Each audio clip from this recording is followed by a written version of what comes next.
আসসালামু আলাইকুম। ঘাসের নিশি থাকা অবস্থায় আমরা পাথার থেকে ঘাস কেটে নিয়ে আসলাম আলহামদুলিল্লাহ। মূলত আজকে আমাদের অনেক কাজই আছে, সেজন্য ভাবলাম যে ভোরবেলায় গিয়ে আমরা আগে ঘাস কাটার কাজটা সেরে আসি ইনশাআল্লাহ। সেজন্য সকালবেলায় আমরা রওনা দিয়েছি ঘাস কাটার জন্য। আমাদের যে ঘাসের জমিটা আছে ওই জমির ঘাস এখন পর্যন্ত বড় হয় নাই। বড় না হওয়ার কারণে আমরা ওই জমির ঘাস কাটতেও পারছি না।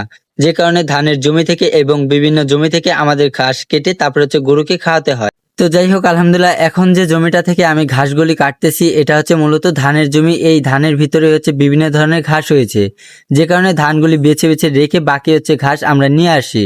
এখান থেকে গতকালকে বিকালেও আমি ঘাস কেটেছি। তো যাই হোক, বিকালবেলা যে ঘাসগুলি কেটেছি তখনের থেকে সকালের আবহাওয়াটা খুবই সুন্দর ছিল, যে কারণে ওই আবহাওয়ার মধ্যে আমরা ঘাসগুলি কাটতে পেরেছি আলহামদুলিল্লাহ।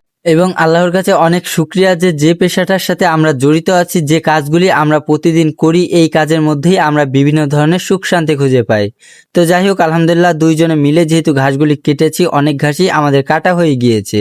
যেহেতু আমরা একটা গরু দিয়ে আমাদের খামারটা শুরু করেছি ইনশাল্লাহ, সেজন্য আমাদের একটা গরুর জন্য অল্প ঘাসেই হয়ে যায়।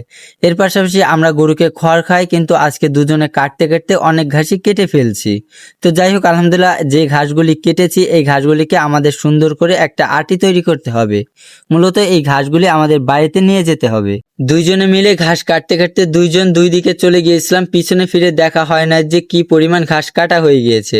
কাটতে কাটতে অনেক সময় পরে পিছনে ফিরে দেখলাম যে আমাদের পর্যাপ্ত পরিমাণ থেকেও আমরা বেশি ঘাস কেটে ফেলেছি। যাই হোক আলহামদুলিল্লাহ, এই ঘাসগুলিকে এখন আমরা বাড়িতে নিয়ে যাব।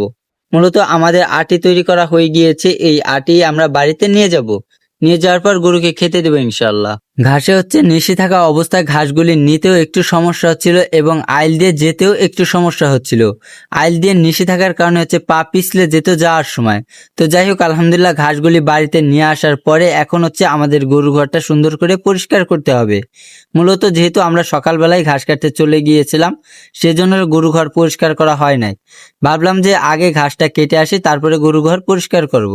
একটা গরুতে ঘরের ভিতরে যে অবস্থাটা করে রাখে দেখে মনে হয় যে আমরা কয়েকদিন ধরে পরিষ্কার করি না, বা এই ঘরের ভিতরে 2 থেকে 3টা গরু থাকে, কিন্তু একটা গরুতে এত পরিমাণ খাবার নষ্ট করে এবং ঘরে ময়লা করে দেখেই এরকম মনে হয়। তো যাই হোক আলহামদুলিল্লাহ, এরপরে গোয়ারার ভিতরে কিছু ঘাস ছিল, ওইগুলি উঠিয়ে নিলাম। মূলত গরু বের করা ছাড়া আমরা গোয়ারার ভিতরে যে ঘাসগুলি থাকে ওইগুলা পরিষ্কার করতে পারি না, মানে গোয়ারার সামনে যাওয়া যায় না গরুর কারণে।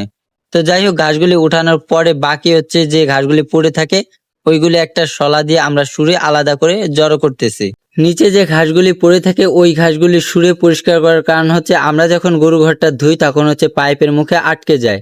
তো যাই হোক, এরপরে যে ঘাসগুলি কেটে এনেছিলাম ওই ঘাসগুলিকে কিছু অল্প করে আমরা গরুকে খেতে দিব। একেবারে যদি আমরা অনেক করে খেতে দিই তাহলে গরু নষ্ট করবে।